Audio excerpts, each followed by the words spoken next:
Hey friends, good morning. Welcome to my channel. मेरी अभिलाषा। कैसे हैं आप सब? आई होप बहुत अच्छे होंगे और अपना बहुत अच्छा वाला ध्यान भी रख रहे होंगे। 2-3 दिनों से ना तो मैं वीडियो शूट कर रही थी, ना आप सभी के साथ ब्लॉग शेयर कर रही थी और ना ही मैं पढ़ाई कर रही थी।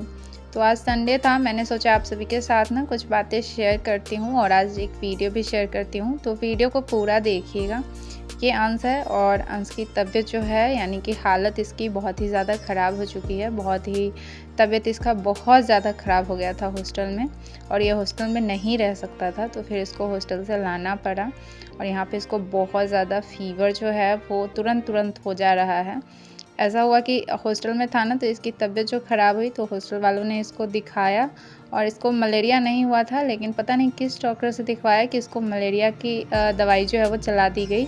और मलेरिया की दवाई बहुत ही ज़्यादा हार्ड होती है, सो इस वजह से इसकी तबीयत और भी ज़्यादा ख़राब हो गई है। तो फिर इसको कल जो है वो हम लोगों ने दूसरे डॉक्टर से दिखवाया, तो फिर भी थोड़ा सा फ़ीवर जो है अभी चढ़ जा रहा है हल्का हल्का। तो इस टाइम भी इसको फ़ीवर हो गया था और मेडिसिन जब मिलता है तो फ़ीवर तुरंत कम हो जाता है और फिर से हो जाता है।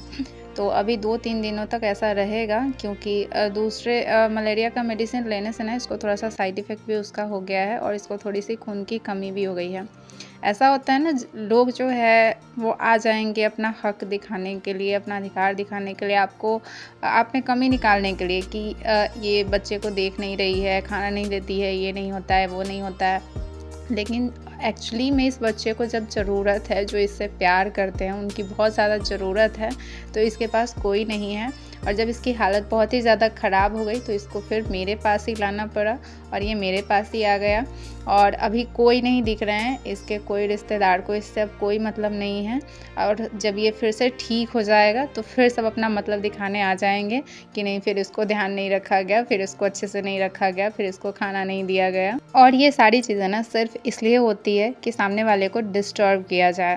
सामने वाले को कैसे, सामने वाला खुश है इस परिस्थिति में भी, विपरीत परिस्थिति में भी खुश कैसे है, या चीज़ें इतनी ठीक से चल कैसे रही है, इससे बहुत ही ज़्यादा परेशानी हो जाती है। खास करके रिश्तेदारों को बहुत ही ज़्यादा परेशानी हो जाती है कि कैसे नॉर्मल तरीके से सब चीज़ चल रहा है।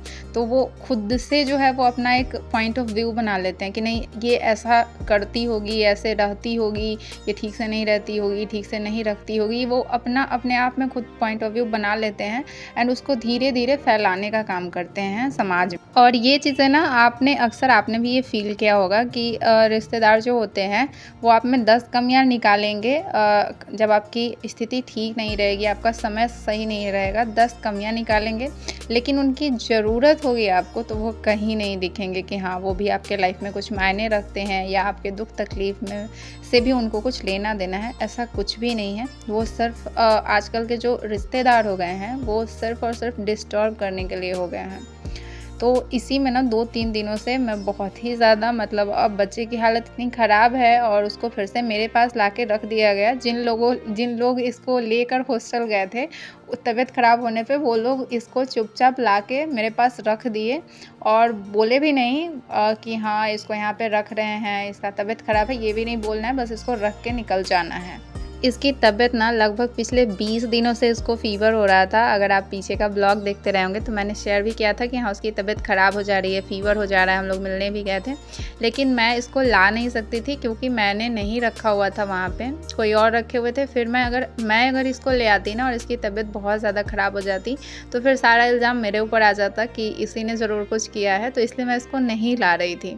इसको मैंने वहीं पर तब तक छोड़ा हुआ था। तो फिर जब इसकी बहुत ज़्यादा स्थिति ख़राब हो गई तो फिर इसके डैडी वगैरह फ़ोन वगैरह करके तो इसको यहाँ पे लाए। तो अब धीरे धीरे ठीक हो जाएगा, क्योंकि इसको कुछ भी उस तरीके की बीमारी नहीं थी, बस इसको नॉर्मल फ़ीवर था और धूप में स्कूल जाने की वजह से नॉर्मल फ़ीवर या थोड़ा सा लू वगैरह टाइप का लग गया था। लेकिन इस चीज़ों को ना दूसरे वे में इसको दवाई ही कुछ अलग तरीके का चला दिया गया, जिससे इसकी स्थिति जो है वो बहुत ही ज़्यादा ख़राब हो गई। तो 2 दिन ना मुझे पढ़ाई किए हुए हो गए, 2 दिन से है यहाँ पे, लेकिन मैंने आपके साथ शेयर नहीं किया। और 2 दिन से दिन में ना मैं बिल्कुल भी नहीं पढ़ी हूँ और परसों रात में मुझे बिल्कुल नींद नहीं आ रही थी, तो मैं पूरी रात जगी हुई थी। पूरा ही रात मैं जगी हुई थी। लेकिन एक जो कहते हैं ना कि बहुत अच्छे से पढ़ाई करना, मैं रात में जगी हुई थी पूरा रात और बुक भी लेकर बैठी हुई थी, लेकिन बहुत अच्छे से जो पढ़ना कहते हैं वो नहीं पढ़ रही थी। तो फिर मैंने ना ये बिहार एसएससी का जो है वो मेरा प्रैक्टिस बुक, तो उसको मैं लेकर देख रही थी कि चलो कुछ क्वेश्चन ही इसमें से सॉल्व कर लेते हैं। तो वही मैं पूरा रात ना वही कर रही थी, इधर उधर, पूरे रात मुझे नींद नहीं आई। और उसी में मैं मॉर्निंग में लाइव भी आई हुई थी, लगभग मॉर्निंग में 4 साढ़े 4 के आसपास ना मैं लाइव भी आई हुई थी आप सभी के साथ, अगर आप किसी ने देखा होगा तो। फिर कल मैंने ना पूरे दिन कुछ भी पढ़ाई नहीं की। इसको थोड़े देर पे ही ना फ़ीवर हो जा रहा है, तो थोड़ी देर पे मेडिसिन तो नहीं दे सकते हैं ना, तो इसलिए पट्टी करना इसको ज़्यादा इम्पॉर्टेंट है जब भी इसको फ़ीवर हो रहा है। तो कल मैं कुछ भी पूरे दिन नहीं पढ़ी और फिर रात में भी थोड़ी लेट से सोना हुआ, तो आज मॉर्निंग बहुत लेट हुई है।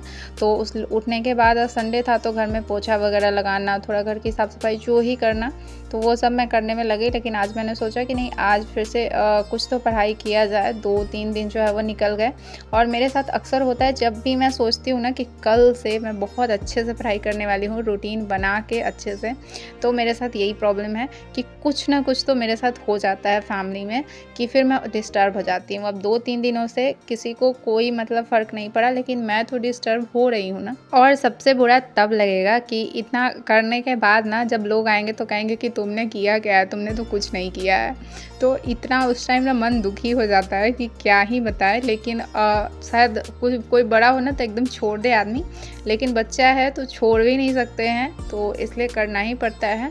और रिश्तेदारों को तो मतलब क्या ही बताए, मन करता है कि उनको क्या किया जाए, उनके लिए कुछ भी शब्द मेरे पास नहीं रहता है। और सिर्फ रिश्तेदार नहीं, फैमिली मेम्बर मतलब सिर्फ रिश्तेदार नहीं, फैमिली मेम्बर भी मतलब इतने अजीब हो जाते हैं ना। और ये ना अक्सर मतलब हर फैमिली में होता होगा कि आपको ना कोई आपके ज़िंदगी में, आपके परिवार में ऐसा होगा जो आपको बिल्कुल ही नापसंद करता होगा।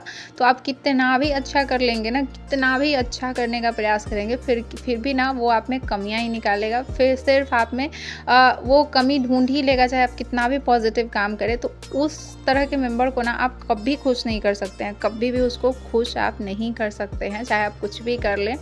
तो मतलब मन करता है कि आप क्या करें, छोड़ दे या ना छोड़े या करते रहे, ये जो डिसाइड करना है ना वो बहुत मुश्किल हो जाता है। फ़िलहाल मैं सोचती हूँ कि अपने तरफ से कुछ भी ऐसा बुरा ना करूँ, जो करना चाहिए वो लगभग मैं करूँ और ख़ुद के ऊपर भी ध्यान दूँ। ऐसा ना हो कि फिर से मैं वही गलती कर लूँ जो इतने दिन से करती आ रही हूँ। काम भी हो जाए, ऐसा ना हो कि सब कुछ बिगड़े भी और अपने ऊपर भी ध्यान दूँ। लेकिन फिर भी मैं थोड़ा-सा डिस्टर्ब हो गई हूँ, मेरी स्टडी फिर से बहुत ही ज़्यादा डिस्टर्ब हो गई है। और यहाँ पे बच्चे सो गए थे, मैं भी थोड़ी देर सो गई थी और सो के उठने के बाद ना मैंने एक मोटिवेशनल बुक मंगाया था फ्लिपकार्ट से, तो वो मेरा पार्सल जो है वो आ गया था, तो उसको लेने के लिए ही मैं उठी थी। टाइम जो है वो अभी 3:30 हो रहे थे, तो इसको लेने के लिए मैं उठी थी यहाँ पे। और ये बुक मैंने मंगाया था फ्लिपकार्ट से, मोटिवेशनल बुक है कि डेली कम से कम इसके 5 पेज ज़रूर पढ़ूँगी किसी मोटिवेशनल बुक के, ताकि मोटिवेशन जो है वो अंदर से आती रहे। क्योंकि सब घर में आपको कोई भी मोटिवेट करने वाला ना हो, तो आपको अपने लाइफ में कुछ करना है तो आपको मोटिवेट भी खुद को ही रखना पड़ेगा, खुद को करना पड़ेगा। और सेल्फ मोटिवेशन के लिए ना आप वीडियोज़ वगैरह सुनते रहिए मोटिवेशनल, और मोटिवेशनल बुक वगैरह पढ़ते रहिए, तो इससे आपको अपने अंदर से जो मोटिवेशन आएगा। नहीं तो फिर आप बहुत ही ज़्यादा बिखर जाएंगे। बहुत ज़रूरत पड़ती है लाइफ में मोटिवेशन की, खास करके जब आप आगे बढ़ रहे हों और आपको पता है एक दिन जब आप इन सब से निकल जाएंगे और अपनी लाइफ में सक्सेसफुल हो जाएंगे, इस स्ट्रगल को आप पार कर जाएंगे ना, तो आप एक दिन किसी के लिए मोटिवेशन का काम करेंगे, आप किसी के लिए मोटिवेशन बन जाएंगे।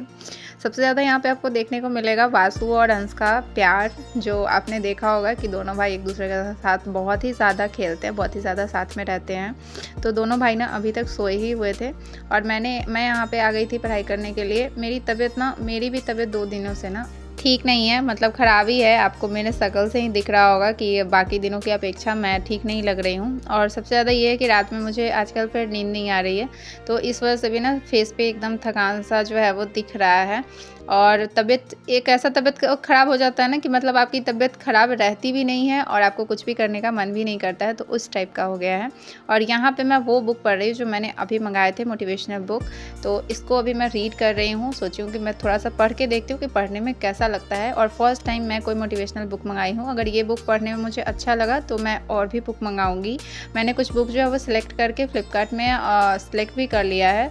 इधर ना मुझे ना बहुत सारे कमेंट ये आए कि अंश कौन है जो आप बार-बार अंश का नाम लेती रहती हैं। तो मैं अभी सिर्फ इतना बताऊँगी कि अंश जो है वो वासु का भाई है। अभी कुछ भी नहीं बताऊँगी और समय आएगा तो सब कुछ बताऊँगी। और मुझे लगता है कि मैं भी एक दिन जब इस स्ट्रगल से निकल जाऊँगी ना, तो मैं भी किसी के लिए ज़रूर मोटिवेशन बनूँगी। और आपको पता है, आपको जो लोग आज बुरा बोल रहे हैं ना, बोल रहे हैं कि ये बुरा है या अच्छी नहीं है या बुरी है, वो आपके काम ने एक दिन सबको ये साबित कर देंगे कि आप क्या हैं। और मुझे भी यही लगता है, मेरे लिए यही फ़ील होता है कि एक दिन मेरे काम जो है वो सबको फ़ील करा देंगे कि मैं क्या चीज़ हूँ या मैं कैसी हूँ। अब भी मैं 2 दिनों से पढ़ाई डिस्टर्ब होने की वजह से भी ना बहुत ज़्यादा दुखी हूँ कि पढ़ाई पे मैं बहुत ज़्यादा फ़ोकस करना चाहती थी और 2 दिन जो है वो यूँ ही निकल गए, मुझे पता नहीं चला। चलिए आज के लिए बस इतना ही। आप भी जिस परिस्थिति में है ना, उसी परिस्थिति में अपनी पढ़ाई को कभी छोड़िए नहीं। जितना भी टाइम मिलता है उसमें पढ़ाई जो है वो करते रहिए और अपने चेहरे पे ना स्माइल ज़रूर बना के रखिए। तो चलिए आज के वीडियो को यहीं पे एंड करते हैं। वीडियो कैसा लगा कमेंट में बताइएगा और वीडियो को लाइक कीजिएगा, शेयर कीजिएगा और चैनल को सब्सक्राइब नहीं किया है तो कर लीजिएगा। मिलते हैं नेक्स्ट वीडियो में।